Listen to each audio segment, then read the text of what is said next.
Adam Driver, welcome to our program. Thank you. Thank you very much. Thanks for having me. How difficult was it for you to play Enzo? What about him?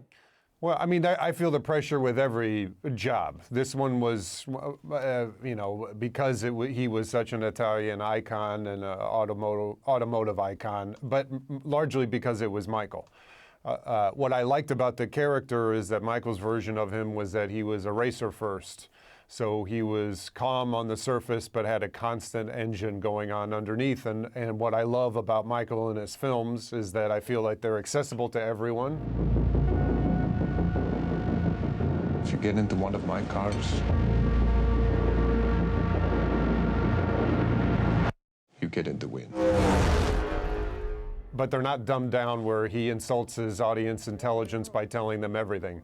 You do have to do work as an audience member. It's not necessarily a character that's easily accessible or likable, which I think is more true to how things are in life. So and just these moments in his films that are just incredible cinema, just beautiful moving images. Well, that's for damn sure. It's a very beautiful look. And Michael Mann, you're talking about the director, just for our audience.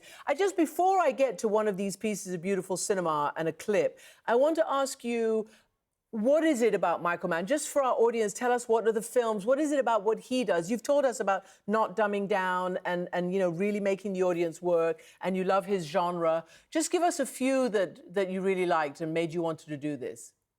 Well, I've actually, after working with him, when I went back while we were shooting and watched his films, I see Michael in all his films. I see him in Heat and The Insider and Last of the Mohicans and Thief, and the common thread, I would say, largely, externally, they're a lot about process and obsession and commitment, speaking generally in big themes, but as an actor, I was surprised at how much Michael is interested in internal life. That almost 90% of his notes are internal life.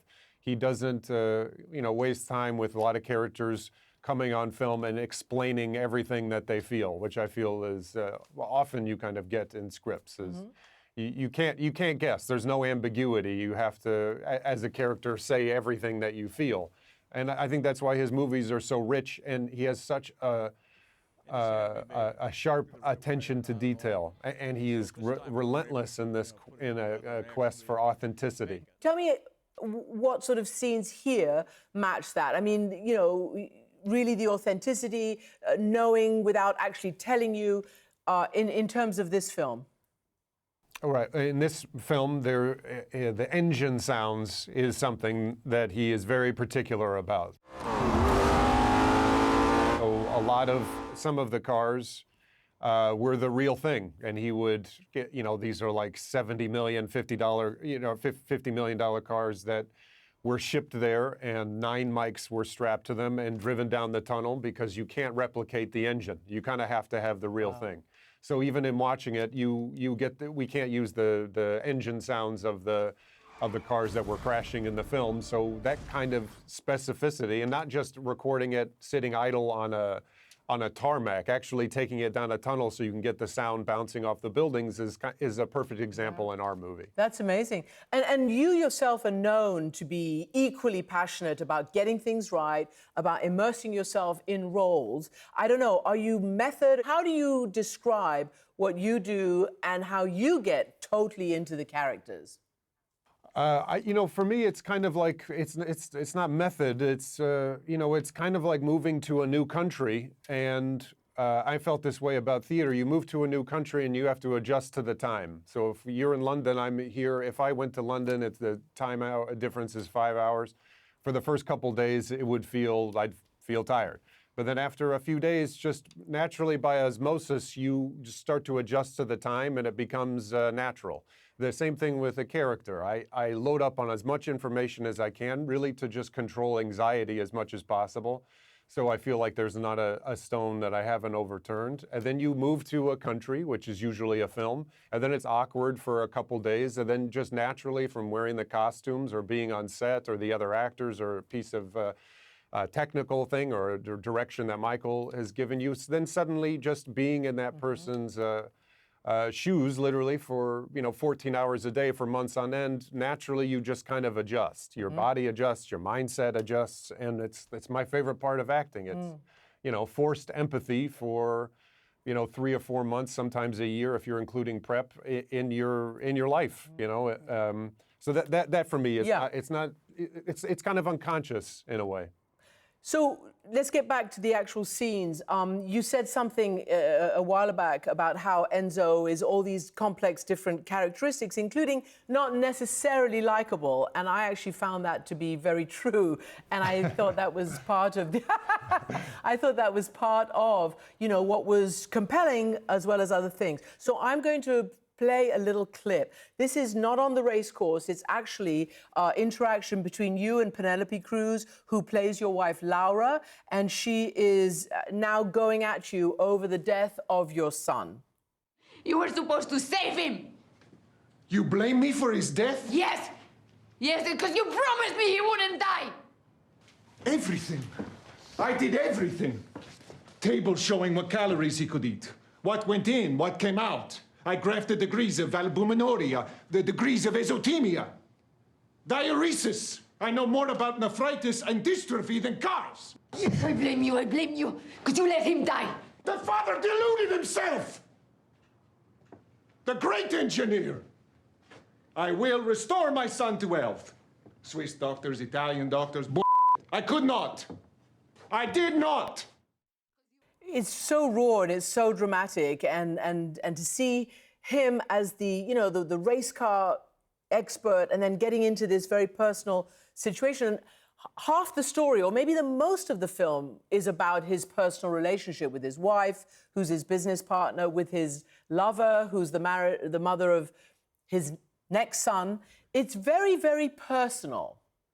Yeah, which is another thing that I could say about what I love about Michael's films, and I probably should say just also hedge people's expectations, that it very easily could have been a movie with a loose plot that's an excuse to look at beautiful Ferraris driving at a beautiful time, in the world. The late 50s in Italy is beautiful. The costumes are beautiful. But Michael's films are character-driven. He is committed and obsessed with having three-dimensional characters. So hopefully by the time something does happen that you actually care, which seems to be is honestly hard to find in a lot of scripts. This is a character-driven movie first, where the spectacle is I'm avoiding all driving metaphors, but it's easy to say it takes a back seat. To what his character study is, and in a way they communicate with each other. Who cares if anyone crashes if you don't really don't care about the people? I want to ask you, because I always get surprised when I think that you, as a younger man, joined the Marines, and I wonder whether that gives you the intensity, the discipline, the connection with raw reality that you were able to bring with you to Hollywood and this profession? I don't know. I haven't analyzed it very much, other than, a part of, as far as what intensity I bring to a performance. I will say that I look at a film set no different than I did a gun team. Obviously, the stakes are life and death in the Marine Corps, whereas in the civilian world or acting, you're pretending that they're life and death. But the process of working on it is almost the exact same. It's a group of people trying to accomplish a mission that's bigger than any one person. You have a role that is a part of the whole piece. It's not about you, and the better that you do your job, it allows someone else to do their job to the best that they can. You're battling, it's improvisation. There's a lot of pressure. You're battling the elements. You're battling time. And when under that kind of intense pressure and scrutiny, you have friendships and dynamics that it's hard to explain to people who are not there. The crossover between the military and acting, especially as a group of people doing this thing that's bigger than any one person, really made sense to me. And so I don't take it for granted. Films, being in Indiana, could not have been more of science fiction that I would be a part of that world. I had no connection to anyone in the acting. industry, I might as well have been an astronaut. So I don't take it for granted, and have been the beneficiary of movies that have given me images and moments that will last my entire life. So when we're shooting, I don't take it lightly. I think it's an incredible opportunity. It's a document that's going to last forever, that has the potential of finding someone that is in a culture that has nothing to do with mine, and hopefully would articulate a feeling or give a similar moment that will live with them for the rest of their life. What an amazing thing to be a part of. I don't want to mess it up.